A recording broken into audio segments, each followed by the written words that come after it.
Hey y'all, this is Jeremiah, pastor of Centennial ARP. Thanks for tuning in for today's video devotional, Proverbs chapter 17, verses 23 through 26. The wicked accepts a bribe in secret to pervert the ways of justice. The discerning sets his face toward wisdom, but the eyes of a fool are on the ends of the earth. A foolish son is a grief to his father, and bitterness to her who bore him. To impose a fine on a righteous man is not good, nor to strike the noble for their uprightness. These proverbs once again pit the world and the world's ethic against God and God's ethic. They are different. There can be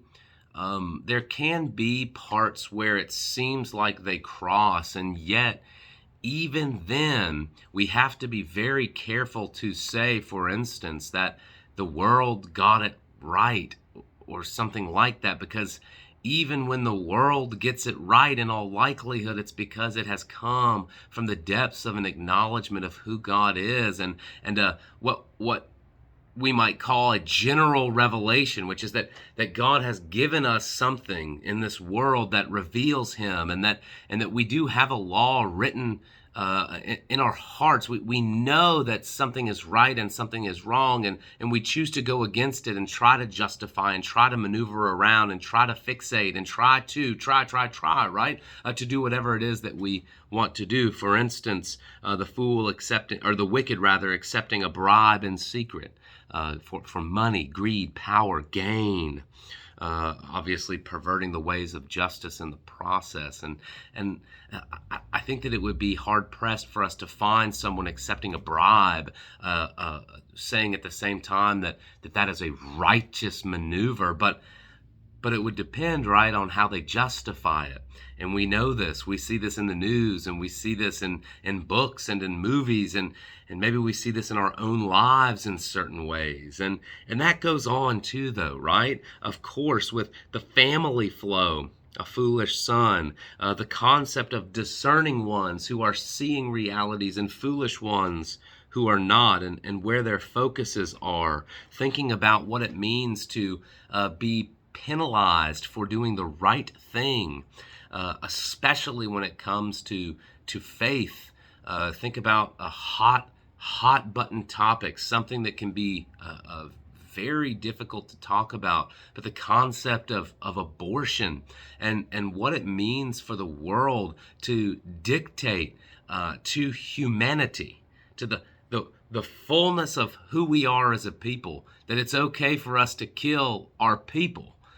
This is something that can seem crazy, and yet it's a conversation. It's an argument. It's something that's happening, and it's obvious that the world in this case is winning in many regards, and that's tough and confusing. And yet the Lord provides for us a light, a movement, and we see that here in Proverbs, because God has granted us a spirit to begin to, his spirit, to begin to have, as Paul would say, eyes in our heart. And as we are awakened to reality, as we are pulled into the light, as we are cleaned and clothed in a new way, a way of righteousness, it's not like we pick up our swords and try to slay the world. That, in fact, was disowned by Jesus. Jesus, when Peter tried to do that, as Jesus was being apprehended, told Peter to stop it, and took up that ear that Peter had cut off and healed that man that was apprehending him. Think about that for a moment. Jesus is not only going willingly to the cross, but heals one who's taking him. Jesus on the cross, as he's stabbed in the side, as he is being mocked, He doesn't say, "Father, smite them. They are hurting me. They are unrighteous and wicked." He had every right to do that. He said, "Father, forgive them. They know not what they do." For us as followers of God, being brought into the light, we must be very careful to point the finger when we come to these verses here, 23 through 26. We must consider where we've been pulled out of and why. We must consider what it means to enter into such things with love and with righteousness, seeking to see positive change enacted. But that's more complicated. It's easier to pull out the sword and start swinging, but that's not what the Lord has called us to. What's it mean for you in humility to move in a world that is so clearly corrupted in so many ways?